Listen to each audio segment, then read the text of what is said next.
welcome back. In the last three lectures, we saw the basics of security and also some of the possible attacks on the networks and the systems. Today, we will switch our discussion and we'll start the system security part. Particularly, we'll discuss about the operating system security. What are all the safeguards that an operating system provides for the safe execution of different applications and the processes. So the outline or the point of discussion today is we'll just quickly recap the functions that an operating system does, what are its main roles, and then what can go wrong within the operating system. Why do we need security methods to be built or incorporated into the operating system itself? And then we'll look into the couple of security techniques in two things. One is the something called process security. What are the security mechanisms that are built so that the process can run safely? And then also we'll look into the security aspects of the file systems in the operating system. So if we can recollect the our previous this is an operating system discussion we have taken the course. So operating system, we call it as a master program. So the moment you turn on your computer till you switch off your computer, this master program actually runs on your system. So this master program controls in a way the operations of the system, various applications and others, what users can do, what different applications can access, when they can access. All those things are actually controlled by this operating system. And it also provides a kind of the execution framework so that the application programs can be simpler from the developer's perspective. So in a way, it's actually act as a mediator between the hardware, so where your CPU, memory and there. So by controlling access to that CPU and memory, it provides some kind of the abstraction to the application programs. And it handles many things. So one of the things is memory management. So you have got memory in your system. So it could be the main memory, we call it as the RAM, and other memory in the hierarchy. All of them are controlled by the operating system. So meaning when a process is in execution, what kind of the area in the memory is allowed to be accessed by this process, it controls. When to allocate memory to a process, when to take it back, the memory allocated to a particular process, taking it back. All these things are controlled by the operating system. And it does, I think, the process management. When a program is ready for execution, so creating an environment for that program to run on the system. So it manages right from starting allocating the memory, how long this process should run on the CPU, and what all actions it is supposed to do. All that thing, entire operations are controlled by the operating system. This is called process management. In addition to that, it also provides some kind of mechanism to handle the deadlocks. So deadlock is a situation where multiple processes are waiting in a circular fashion. So they are waiting for some resources to be released by other processes, and the current resource allocation is such that none of them are actually making progress. If such a situation arises, then the operating system need to intervene and then handle the situation. There are different methods to handle that. The simplest method is to terminate some of the processes so that the resource allocated can be taken back, and then if some process, other process can make progress, and then the circular wait that was existing is in some sense is broken. So that is one simplest method, but there are other ways of handling the deadlocks. Typically, the operating system do have some mechanism to handle such deadlocks. And it provides support for file system. So you can create files and store content in that, access it, and then it provides, does the bookkeeping, who did, who is the owner of this file, when this file was created, and when it was modified last time, and details like that. So that's the file system support. And most of the modern operating systems are multitasking operating systems, meaning that more than one applications can run parallelly or simultaneously in the computer. So the best example is we run the audio players. You can listen to the music, and then at the same time you can open a Word program, Word application, and edit a document. And at the same time, if I want, I can keep something for download from the web. These are all different processes. Downloading from the web and a music player and a Word application are running as different processes. So the operating system manages these multiple tasks simultaneously. So this is called multitasking. And in addition to that, some of the operating systems nowadays, many of them are multi-user operating system, meaning that multiple users can also simultaneously log into the system and then perform their jobs. So if let's say two users are there, user 1 and user 2, both of them can log into the machine simultaneously, and user 1 can also run some application, user 2 can also run some applications and then do their job. So modern operating systems support this multi-user as well. So Linux is the best example of a multi-user operating system where more than one user are allowed to log in the system and then do the operation. So these are all the things that the operating system provides. So there is a reason why operating system need to do is to facilitate the user application to run smoothly. So we don't want user to write a program to access how to talk to a printer, how to talk to some other input output device, how to access the memory and all of that. So the core programs required which to do all these functionalities are already there as part of the operating system. So by controlling that system resources, it provides some kind of the abstraction to the application programmers, so that the job of writing the application or developing an application becomes simpler. So that's the goal. So this is the primary goal of the operating system. But why do we need such security mechanisms, and reason why they are part of the design choice or development of the operating system? We need to ask some basic questions. What can actually go wrong if I don't have such safeguards built into the operating system?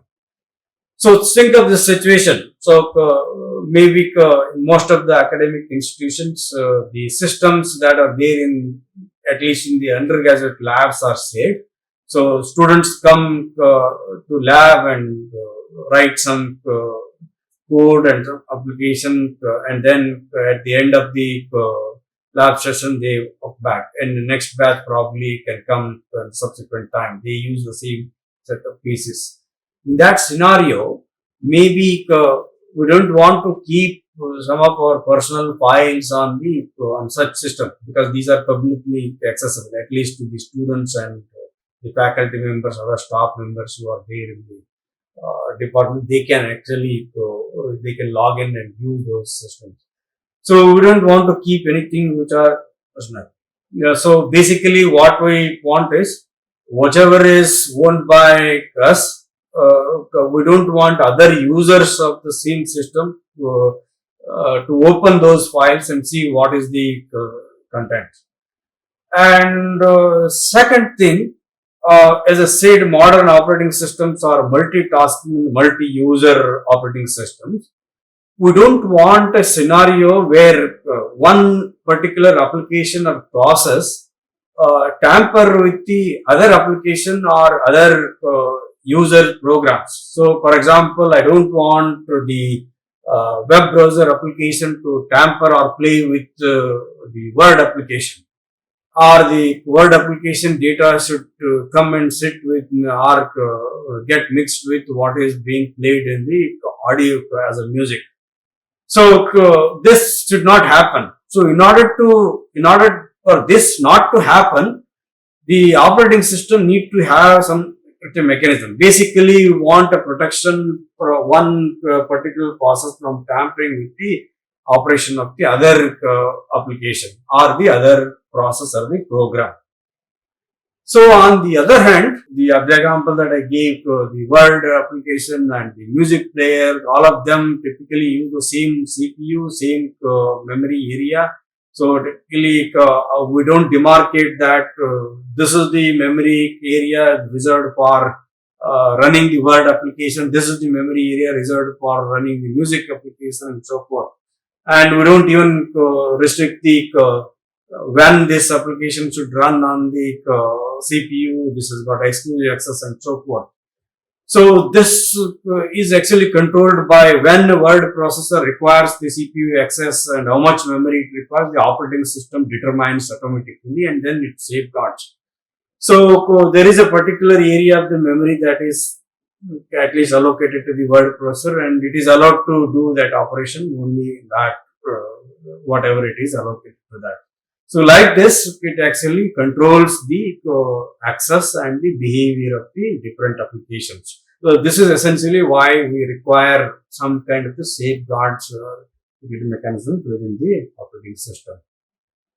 So if you look at this diagram, so you can see this as a pyramid. At the bottom of the hierarchy, you have got the hardware, where hardware includes everything, the I/O devices, the memory, the CPU, and even if you have the accessories like the printers and other programs, all of them part of the hardware. And on top of that, the operating system itself, which is a master program, is divided into two parts. The first part is something is an essential, or it is also called the heart of the operating system, called the kernel of the operating system. Every operating system has got a kernel, and then on top of this you have got the second component of the operating system, which is the non-essential part of the operating system. So the kernel manages the hardware resources of the computer. So mainly the memory, whatever we talked about, the memory management, process management, handling the deadlocks and all those. And these are the core operations of the operating system. All of them are implemented as part of the kernel. And the other non-essential applications, maybe a module which actually interface with the printer, how to access the printer and then print something onto the this one, or if I type something on the keyboard, displaying on the monitor. Now these are non-essential component that comes under non-essential part of the operating system. Such you can call, if I may so, utility programs, non-essential in the sense, from the truest sense of the operating system. What it is supposed to do, it is supposed to do the management of the various resources, and it also need to control the access to the resources. So that is the core function of the operating system. But the other programs, although we do use them, these are all called as the non-essential applications of the operating system. So on top of this, we have the user applications. So user applications might be anything. Let's say if I write a program to add two numbers in C programming language, that is a user application. So I give two numbers and then the output comes, sum of these two numbers. Or if I have a Java application, so with a user interface, I might do some, fill some form on that application and then click something, and then that is a user application. So if I can print something from that user application, it could be anything. So like this, the users actually develop any application. So when that application is deployed and run as a program or a process on your computer, the operating system actually takes charge or in charge of managing that application. So, for example, if a process or a program abruptly terminates, then what to do? So it has to reclaim whatever the resources allocated to that, maybe the files, open files, the other, it might be printing something. So things cannot go wrong in the system. So it has to manage all these. So that is the of the operating system. So in a nutshell, hardware becomes is in the bottom of the pyramid. On top of that, you have got the essential component of the operating system, and then the non-essential part of the operating system, and then on top of that, user applications run.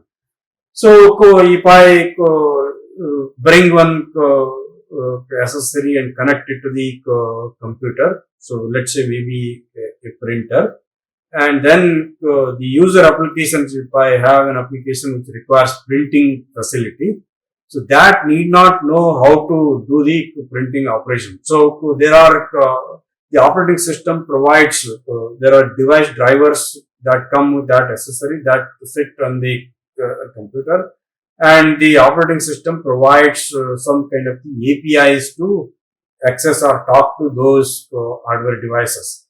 So the user applications usually, if I run on application, let's say in A, so this application interacts with the OS. So whatever the operation it wanted to do on the hardware, it tells the OS to do something called as the system calls. So the interface between the user applications and the OS is the system call.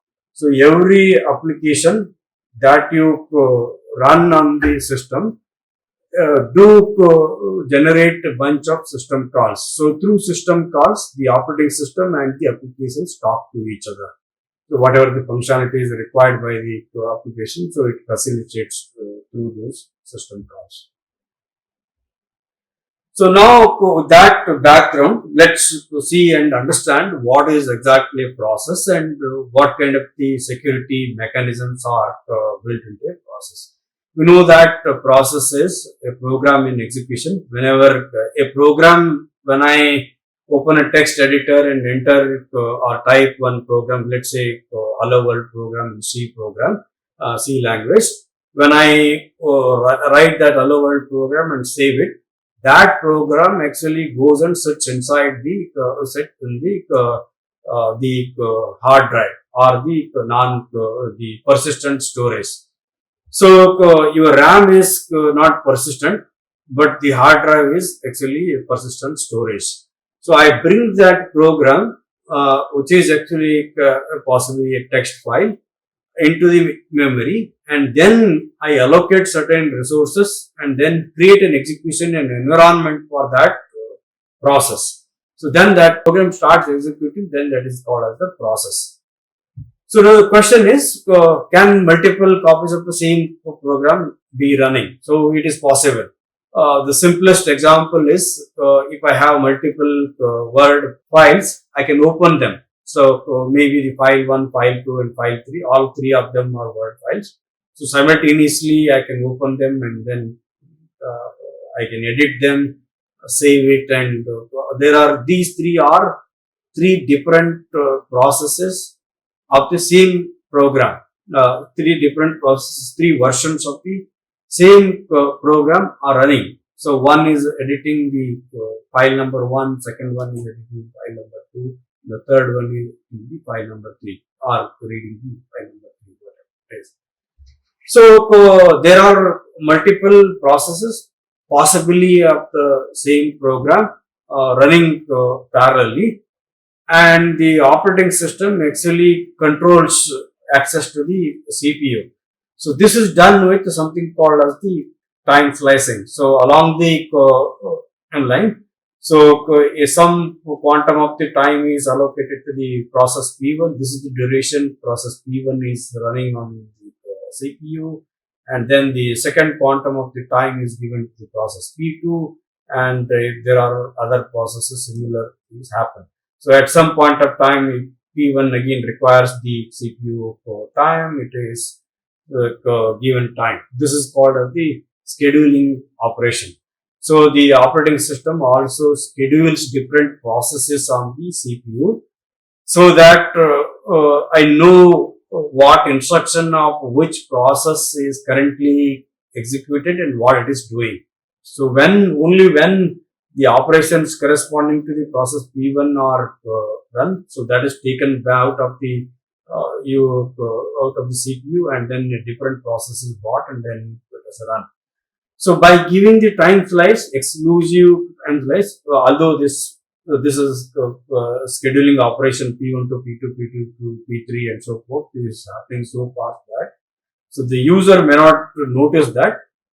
You can correlate with the example that I gave. So the word application, the music player that I am running, all of them are running parallel. They are running for a small amount of time, and then it makes room for the other process to come and run on the same CPU. CPU is one, and then these processes are taking turn to run on the CPU. This happens so quickly that user won't notice.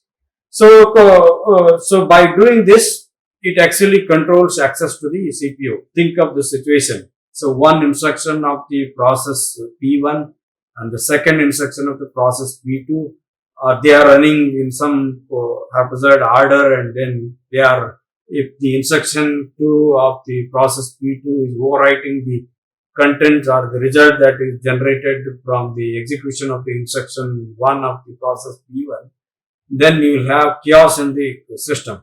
So that we don't want to happen. That is why the operating system has got the control over this operation.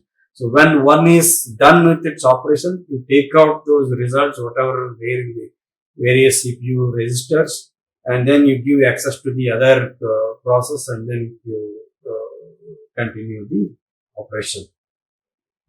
So, in some sense, there are different, as I said, multiple processes are running, and the operating system itself is, in true sense, it's also a program, it's an application. When it runs, that is also a process. So, the operating system is the first process that it's great, although operating system doesn't run as a one process completely. It has got many processes. And there is one process that usually run at the beginning, that is in charge of invoking the other processes, including the processes that are part of the operating system itself, called as the unit process. This is the Unix terminology, and most of the Linux versions nowadays also use this process. Unit is the first process that runs on the system. And this job of the unit process is to invoke the other processes, other components of the operating system. So this happens through something called as the fork system call. When one process invokes the other sub process, there is a kind of branching that is happening. So that parent invokes a child process. This parent-child relationship is done through something called as the fork system call. This is the system call that the operating system has got.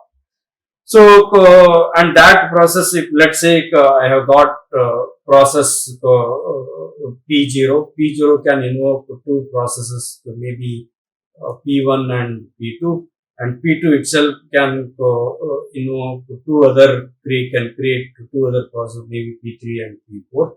So you can visualize, you can continue doing like this. So there can be large number of the processes. So all of them started with the unit process, and then subsequently from one to another to another one. There is a hierarchical relationship between these processes. So sometimes what happens is the resources that are allocated to some of these processes, let's say P2 is holding some resources, they get inherited to the child processes by default.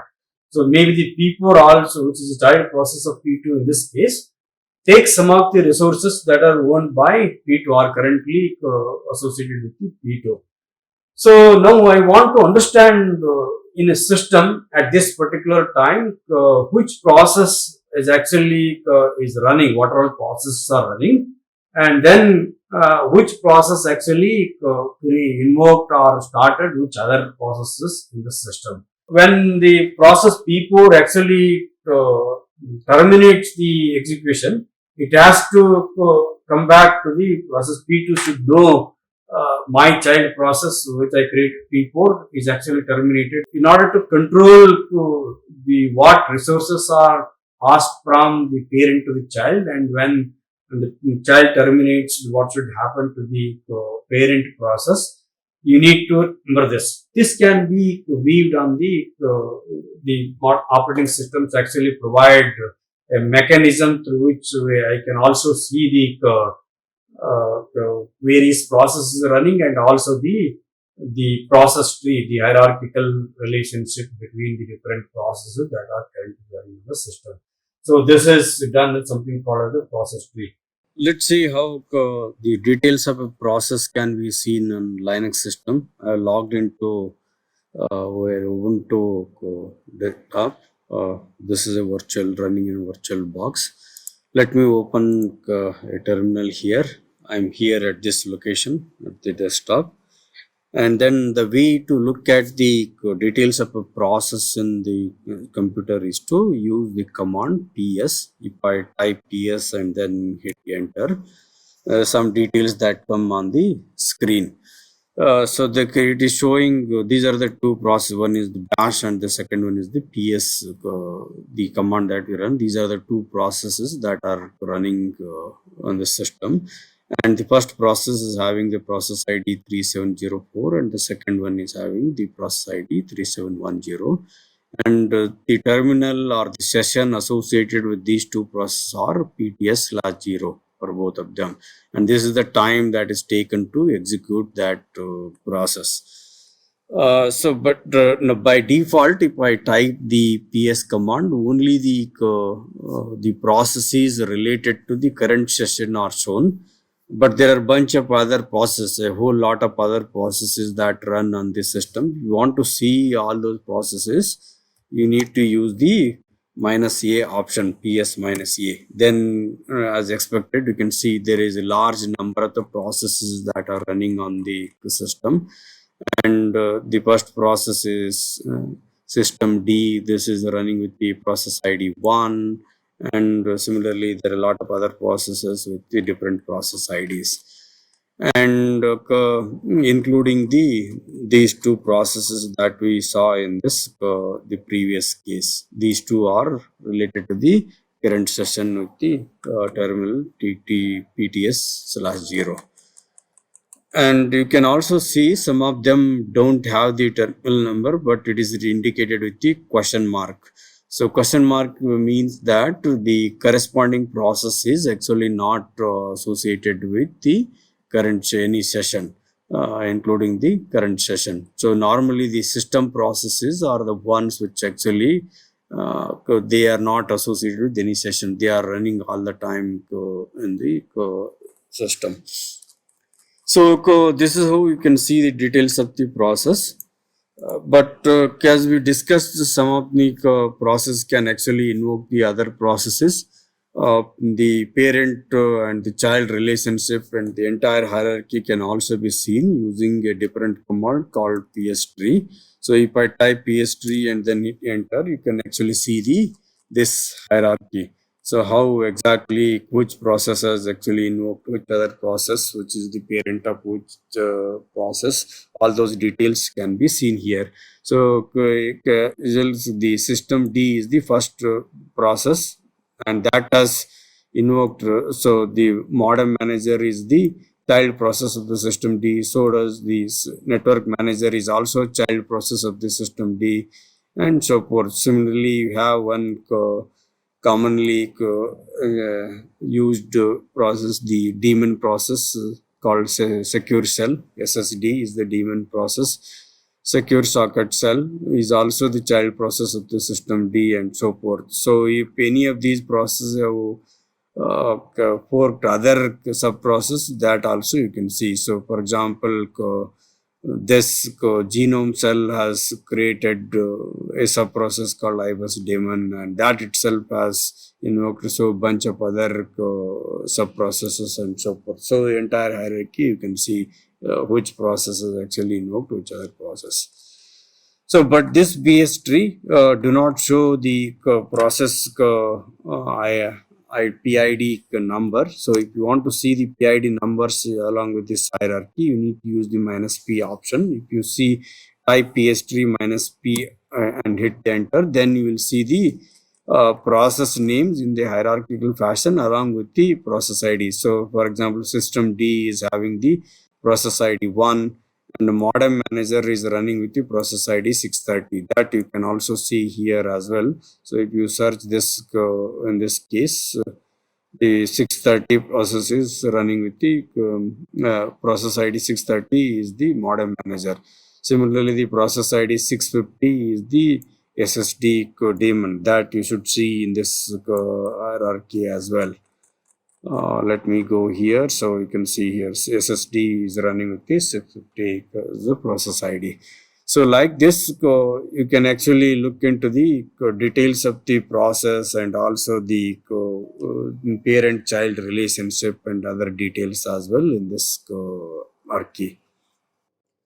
Similarly, on a Windows machine, you should be able to see the details of the processes running. There is something called Task Manager. If you click on the panel below at the bottom, there is on the right click on that one, you should see the Task Manager. If you click on the Task Manager, a panel which is looking something similar to this one, you should see, and then that will going to list the details of the various processes and the applications running.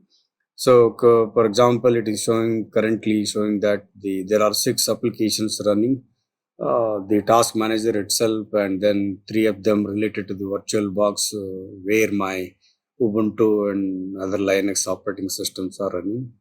And there are large number of the background processes also running, and it also shows the amount of CPU and the memory usage currently, and which application and process is taking how much of the memory and other details. Yes.